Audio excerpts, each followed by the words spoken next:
Depois de falar sobre nada mais nada menos do que o desenho que foi destruído pela sua própria criadora, ou sobre o desenho que é o criador mais nojento que eu já vi, eu acho que chegou o momento de eu falar sobre o desenho com o criador mais nojento da Nickelodeon. The Loud House é um desenho que tem vários títulos, na minha opinião. Ele consegue ser meio que o desenho que conseguiu bater de frente com Bob Esponja algumas vezes, mas também consegue ser o desenho que tem uma das comunidades mais bizarras que eu já vi. E é claro, para fechar, o tema desse vídeo, ele é o desenho com o criador mais nojento da Nickelodeon. Pelo menos até o momento, né? Afinal de contas, vai saber o que mais esse estúdio não esconde em questão de criadores ruins. Pra você que nunca assistiu The Loud House na vida, é um resumo bem simples. A gente tem o protagonista, o Lincoln, que vive basicamente numa casa onde tem que cuidar das suas 10 irmãs, cada uma diferente da outra, seja em personalidade ou aparência. E sem brincadeira nenhuma, é exatamente esse o resumo que você precisa saber sobre o desenho. Tem algumas coisinhas aqui e ali sobre a história, mas nada que vão influenciar no tema desse vídeo, que é sobre o seu criador. E falando no demônio, Chris Savino é basicamente o criador desse desenho, só que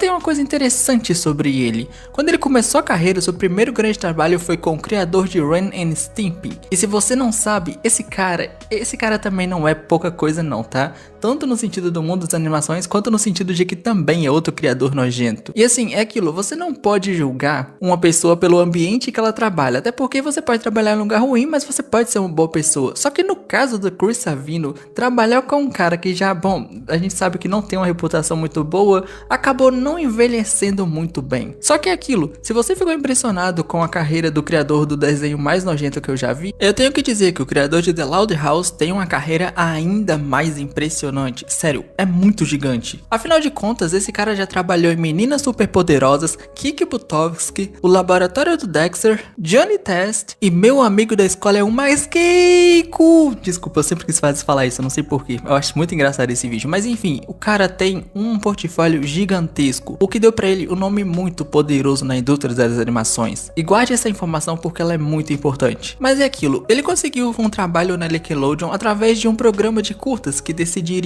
a nova obra que a Nickelodeon ia produzir. E adivinha só quem ganhou das 1000 opções? O Chris Savino. E o resto, bom, você já deve imaginar. The Loud House foi um grande sucesso. Como eu mencionei no começo do vídeo, foi um dos poucos desenhos da Nickelodeon a conseguir bater de frente com Bob Esponja algumas vezes. Teve muitos prêmios e coisa do tipo. Mas agora que eu já falei sobre o começo da carreira do cara, o portfólio dele que não é pouca coisa, e como ele começou, ou melhor dizendo, como ele conseguiu o seu primeiro desenho na Nickelodeon, se eu não tô enganado, vamos falar sobre como as coisas se complicaram bastante. Já que tudo aconteceu em 2017, ou melhor dizendo, começou a ser revelado em 2017. Um breve contexto bem rapidinho. Nessa época tava rolando uma treta muito grande em relação a justamente como as mulheres eram tratadas nesse mundo das animações. Porém, o primeiro relato sobre a conduta do Chris Savino na época que ele estava trabalhando na indústria da animação surgiu de um grupo do Facebook onde mulheres basicamente se uniam para contar suas experiências e coisas do tipo. Experiências ruins, no caso. De novo, esse é um resumo bem tranquilo, tá? Bem tranquilo. Mas enfim, nesse relato ela falava sobre um cara que tentou extorquir dela favores sexuais em troca de mentoria de animação, e na época ela só tinha 22 anos. E apesar dela não falar sobre quem pessoa era, ou basicamente dar alguma referência da animação em si que a pessoa trabalhava e tudo mais, todo mundo já sabia a quem ela se referia. E foi aí que o segundo relato que meio que explodiu toda essa polêmica aconteceu. Abre aspas, eu conheci ele no Disney Channel, na época ele estava dirigindo o desenho Kiki Butovski. No começo ele foi muito legal comigo, aí ele pegou meu número de celular e manteve contato comigo. Na época eu tinha 22 anos. Em uma noite ele começou a me mandar mensagens bêbado, falando para eu preparar uma bebida alcoólica, me dando receitas e se divertindo falando sobre isso.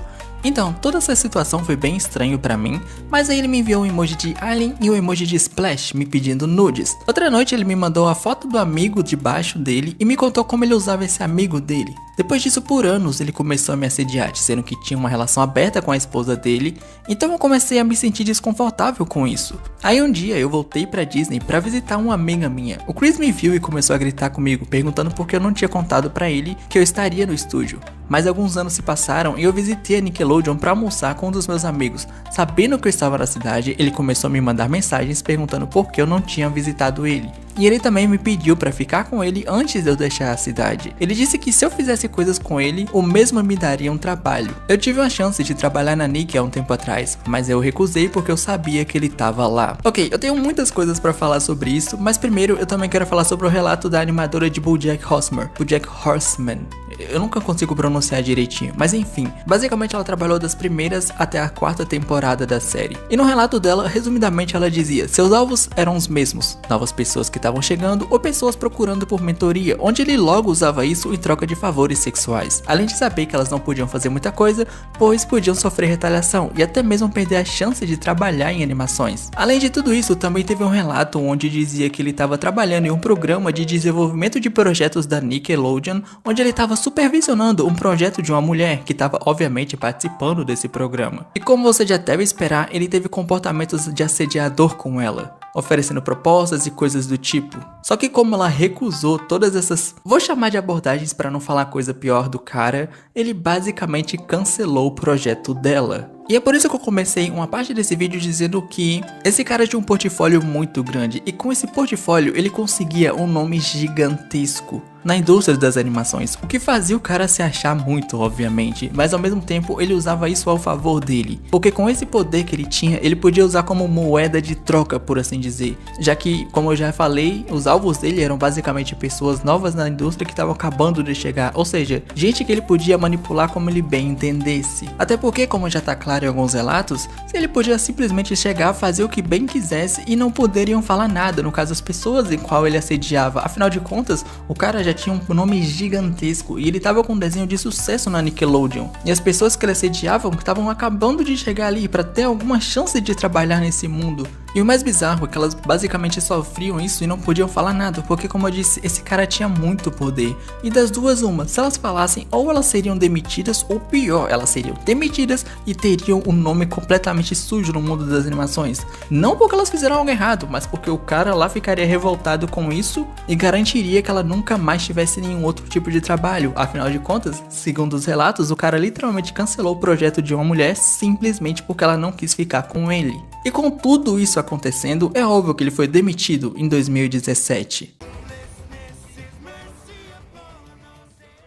Mas junto disso tudo, ou seja, da demissão dele, também houve uma carta aberta para os estúdios pedindo meio que direitos melhores para as mulheres trabalharem. Tipo, é sério, foi uma carta onde elas só pediram mais do que o óbvio, direitos normais para se trabalharem e que situações como essa fossem pelo menos abolidas, ou pelo menos não, né, isso é literalmente o máximo que deveria acontecer, sabe, só estavam pedindo o básico do básico. Porém, é um pouco interessante essa questão dessa carta aberta porque teve muitas assinaturas, e assinaturas de pessoas grandes na indústria das animações, como por exemplo, a assinatura da criadora de Steven Universe, a assinatura da criadora de My Little Pony, e agora vem duas meio complicadas, por assim dizer, já que nessa assinatura também tinha a criadora de 12 Forever, isso mesmo, pirralhos e pirralhas, nada mais nada menos do que a criadora que destruiu o próprio desenho.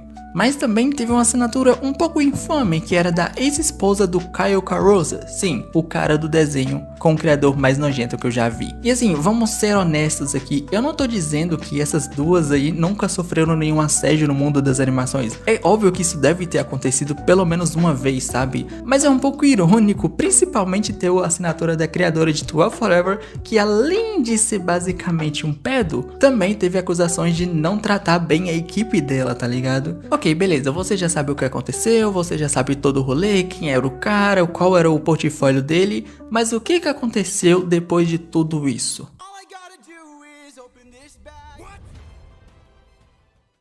Bom, como já era de se esperar, a Nickelodeon soltou uma desculpinha barata que é basicamente agora que deu muita merda, a gente vai dizer que a gente se importa, sabe? Mas a gente sabe que as empresas não se importam. E é claro que o próprio criador, o Chris Savino, também soltou uma cartinha de desculpa, mas cara, assim, eu vou deixar na tela. Se você sabe um pouco de inglês, eu vou deixar na tela, mas hoje em dia tem outros meios pra você saber. Mas em resumo, muito resumo, o cara literalmente falou assim: eu sabia de tudo e agora estou arrependido, mas estou arrependido porque eu fui pego, rapaziada. Óbvio que ele não falou nessas palavras, mas pelo menos foi o que eu interpretei traduzindo a carta de desculpas dele, por assim dizer. Mas fica aquela dúvida, o que houve com a animação depois que deu toda essa treta? A Nickelodeon cancelou The Loud House? É óbvio que não. Até parece que eles iam cancelar uma das poucas minas de ouro além de Bob Esponja. Eles fizeram só o que eles fizeram basicamente com Padrinhos Mágicos, tentaram farmar o máximo possível, fazendo filmes live action, filmes em animação, spin-offs e coisa do tipo. E bom, como você talvez, muito provavelmente nunca ouviu falar sobre nada relacionado a spin-offs ou coisa e tal de The Loud House, você já sabe que não fez tanto sucesso quanto o desenho principal. E já o desenho principal, bom, ele teve sim a sua troca de poder, por assim dizer, e aparentemente o desenho não conseguiu ser tão bom quanto ele era na época que estava nas mãos dos Chris Savino. Rapaziada, infelizmente gente ruim acaba fazendo obras boas. Mas é claro que gente boa também faz obras boas. O criador de Epic The Musical é um exemplo disso. O cara é muito brabo e conseguiu criar uma das paradas mais da hora que eu vi recentemente. E eu peço desculpas por esse ser o único momento que eu consegui uma abertura pra falar sobre Epic The Musical, mas Epic The Musical é muito bom. Voltando ao The Loud House e o seu criador nojento, após tudo isso, ainda teve uma pequena treta da condenação do cara. Porque, aparentemente, quando você é acusado de crimes de assédio sexual, meio que você fica um ano longe de suspensão do mundo das animações. E assim, pensa na cabeça das vítimas e imaginar isso, que depois de um ano o cara estaria de volta em algum outro estúdio, porque, acredite se quiser, é muito normal criadores nojentos que fazem coisas assim, que bom, que não chegou ao nível do criador do desenho mais nojento que eu já vi, ou da criadora que destruiu o próprio desenho, acabarem voltando pro mundo das animações. Um grande exemplo disso é o John Lasseter, um cara que teve um monte de acusação nas costas e ainda assim tá dirigindo um estúdio que tá tentando basicamente ser tudo. Eles fizeram um filme que tentaram ser a Pixar, recentemente lançaram um filme na Netflix e tentou ser a Disney, mas não tá conseguindo. O mesmo também vale pro criador de Avatar, A Lenda de Aang. Sim, o criador de Avatar, A Lenda de Aang também é um cara bem ruim, mas que recentemente conseguiu essa animação na Netflix. Estou vendo um padrão esquisito aqui. Mas enfim, houve toda uma comoção em tentativa de fazer com que esse cara não voltasse pro mundo das animações. E assim, muito resumo da história, quando eles estavam meio que no julgamento do Chris Savino, meio que obviamente as meninas foram meio que destratadas, por assim dizer. É um resumo bem resumido, tá?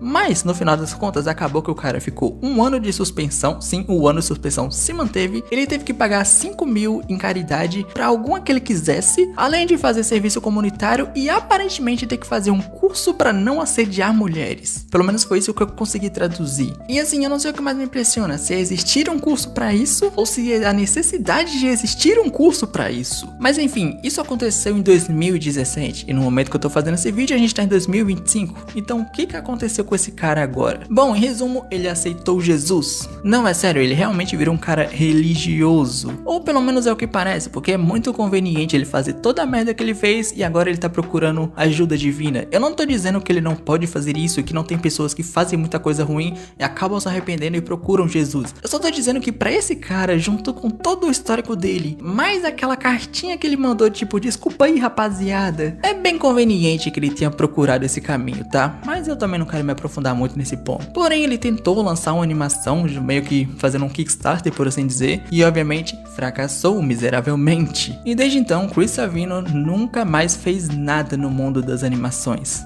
Bom, eu até vou ter deixado claro no começo do vídeo, mas se não, eu também vou deixar claro nos comentários ou em todo lugar possível. Esse vídeo foi baseado no vídeo do Cyberspark, e agora eu finalmente fechei a minha trilogia de vídeos sobre desenhos com criadores ruins. Então agora eu vou usar isso como uma desculpa para assistir Frieren. Dito isso, assista Frieren.